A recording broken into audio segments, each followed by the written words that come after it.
Halo semuanya, pernah kepikiran nggak sih gimana caranya kita tahu ekonomi sebuah negara itu sehat atau enggak?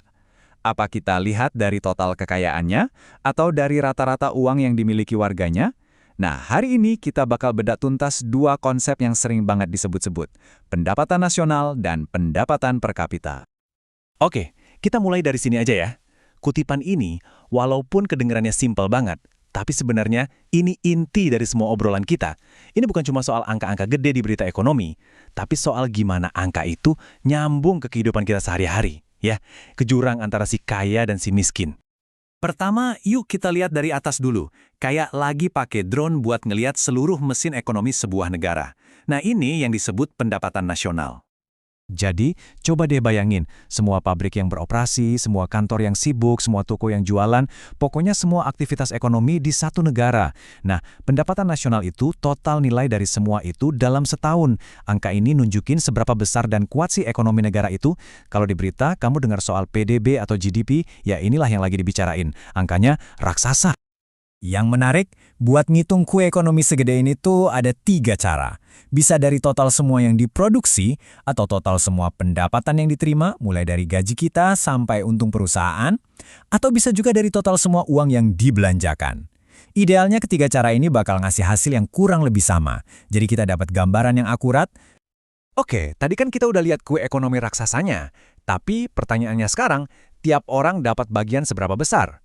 Yuk kita zoom in dari skala negara yang super besar ke sesuatu yang lebih dekat sama kita. Dan ini dia caranya.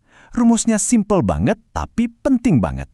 Kita ambil total kue ekonomi yang super besar tadi, yaitu pendapatan nasional, terus kita bagi rata dengan semua orang yang tinggal di negara itu. Nah, hasil dari pembagian itu kita sebut pendapatan per kapita. Angka ini ibaratnya mau ngasih tahu kita, kalau dibagi rata kira-kira setiap orang dapat segini nih.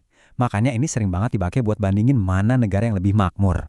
Tapi, ingat ya, kata kuncinya di sini adalah rata-rata. Sekarang kita punya dua angka penting nih, pendapatan nasional yang nunjukin ukuran total kue ekonominya, dan pendapatan per kapita yang nunjukin potongan rata-ratanya. Yuk kita jejerin biar kelihatan perbedaan cerita yang mereka sampaikan. Jadi, intinya di sini nih, pendapatan nasional itu ngasih tahu seberapa gede mesin ekonominya. Negara kayak Tiongkok punya PDB gede banget, artinya mesinnya raksasa. Nah, kalau pendapatan per kapita, dia coba ngukur seberapa sejahtera warganya secara rata-rata. Negara kecil kayak Luxembourg, mesin ekonominya mungkin nggak segede Tiongkok, tapi pendapatan per kapitanya bisa jauh lebih tinggi. Beda fokus kan? Dari tadi kita ngomongin rata-rata terus. Tapi, apa kata rata-rata itu selalu jujur? Yuk, kita coba intip lebih dalam apa sih yang sebenarnya disembunyiin sama angka yang kelihatannya simpel ini. Ini dia pertanyaan kuncinya. Kalau ada berita bilang sebuah negara itu makmur banget karena pendapatan per kapitanya tinggi, apa itu artinya udah nggak ada lagi orang miskin di sana? Jawabannya, sayangnya nggak sesederhana itu. Dan disinilah letak masalahnya. Angka rata-rata itu bisa menipu banget. Gini deh, bayangin ada satu ruangan isinya 10 orang. 9 orang gajinya UMR, tapi satu orang lagi seorang miliarder. Nah, kalau dihitung rata-rata pendapatan di ruangan itu, angkanya bakal kelihatan tinggi banget. Tapi apa itu bikin 9 orang lainnya jadi kaya? Tentu enggak kan? Inilah masalah distribusi pendapatan. Belum lagi, angka ini nggak ngitung kualitas hidup kita, kayak akses ke sekolah bagus, layanan kesehatan, atau bahkan seberapa bahagia kita. Jadi, kalau pendapatan per kapita aja nggak cukup buat cerita soal kesejahteraan, terus gimana dong? Alat ukur apa lagi yang bisa kita pakai biar dapat gambaran yang lebih utuh dan lebih jujur? Untungnya, para ahli juga udah mikirin soal ini. Ada alat-alat ukur lain. Contohnya, Indeks Pembangunan Manusia atau IPM yang nggak cuma lihat duit, tapi juga lihat tingkat pendidikan dan angka harapan hidup. Ada juga indeks gini yang khusus ngasih skor soal seberapa timpang sih kekayaan di suatu negara. Bahkan, ada juga yang mencoba mengukur indeks kebahagiaan. Semua ini adalah usaha buat dapat gambaran kesejahteraan yang lebih manusiawi. Nah, sebagai penutup, coba deh kita sama-sama renungin pertanyaan ini.